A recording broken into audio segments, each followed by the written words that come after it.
Vous êtes expert comptable. Avant d'en venir aux conséquences de la signature de l'accord Binot pour les entreprises, pouvez-vous nous dire si l'on a enregistré des faillites consécutives à la crise de janvier à mars? Aujourd'hui, on ne peut pas le dire, puisque les entreprises qui connaîtraient des difficultés liées au mouvement social que nous venons de vivre ne peuvent pas encore présenter leur situation financière au regard de ces difficultés. En réalité, les entreprises vivent une période de grandes difficultés de trésorerie. Cela ne veut pas dire qu'elles sont obligatoirement en état de cessation de paiement. Il y a une grande différence.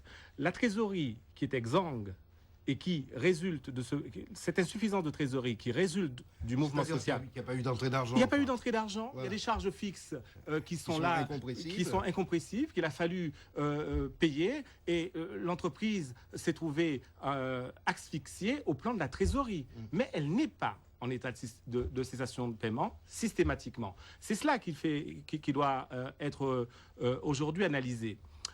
Comment ça se passe? Pour pouvoir être certain de la situation de l'entreprise aujourd'hui au regard de ce mouvement social, il va falloir présenter d'une part les comptes arrêtés au 31 décembre 2008, mais aussi une situation financière, un tableau de bord de janvier-février, qu'on va comparer de janvier-février 2009, à comparer à 2008, de façon à ce qu'on puisse se présenter devant son banquier et lui demander un concours financier, un concours bancaire supplémentaire qui proviendrait de la crise, puisque l'insuffisance de trésorerie, il sera démontré que cette insuffisance de trésorerie provient de la situation des 2 premiers mois, au regard des 2 premiers mois de 2009, au regard des 2 premiers mois de 2008. Alors, honnêtement, pensez-vous que les entreprises pourront s'en sortir?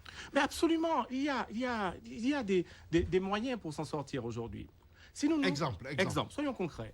Une situation de trésorerie difficile, un concours bancaire ou aussi un changement de comportement du chef d'entreprise. Il faut revoir l'ensemble de ses dépenses et de ses charges. Mais on va couper dans les dépenses qui ne sont plus nécessaires. C'est absolument indispensable. Faire appel à des financements garantis par la région, négocier des moratoires au plan fiscal et au plan social. Tout cela peut être mis en œuvre de façon à ce que l'entreprise retrouve un peu de souffle au niveau de sa trésorerie.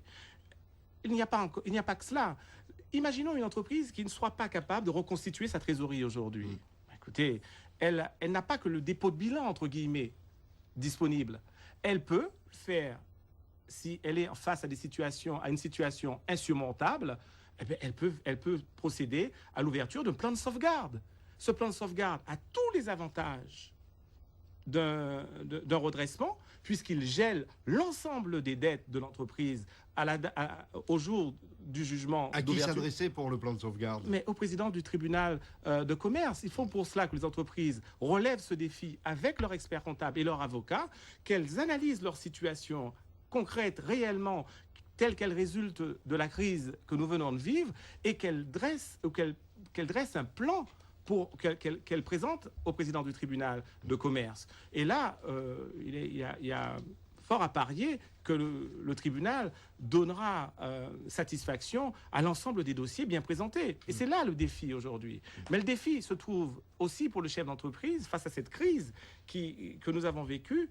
Mais le chef d'entreprise doit aussi s'engager dans une démarche de formation. Il doit se remettre en question. Il doit se remettre en question. Ouais. Une démarche de formation sociale, des rapports sociaux, formation au niveau du management, formation au niveau de la finance. On ne peut plus être chef d'entreprise comme on l'a été pendant les années précédentes, alors que l'activité était un peu faste pour certains. Il faut aujourd'hui se remettre en cause, tout le monde doit se remettre en cause. C'est ça le grand défi. Est-ce que vous pensez qu'ils doivent vendre leur 4x4 ? Je ne reconnais pas qui ont des 4x4, pardonnez-moi. Mais en fait, ils doivent se remettre en cause et avoir un comportement plus vertueux au regard des obligations. Ils sont responsables de l'entreprise, responsables de leur famille et des familles qu'ils ont embauchées. Ouais. Donc, le défi à relever aujourd'hui, si vous me permettez, c'est de maintenir l'emploi et de maintenir l'activité des entreprises de ce département. Et pour ça, le discours qu'on a entendu ces derniers temps, où on invitait les chefs d'entreprise à déposer le bilan et que c'était une forme de bonne gestion, ce discours est un discours pessimiste qui n'est pas fondé et qui n'accorde pas et n'apporte pas la confiance nécessaire à la reprise d'activité.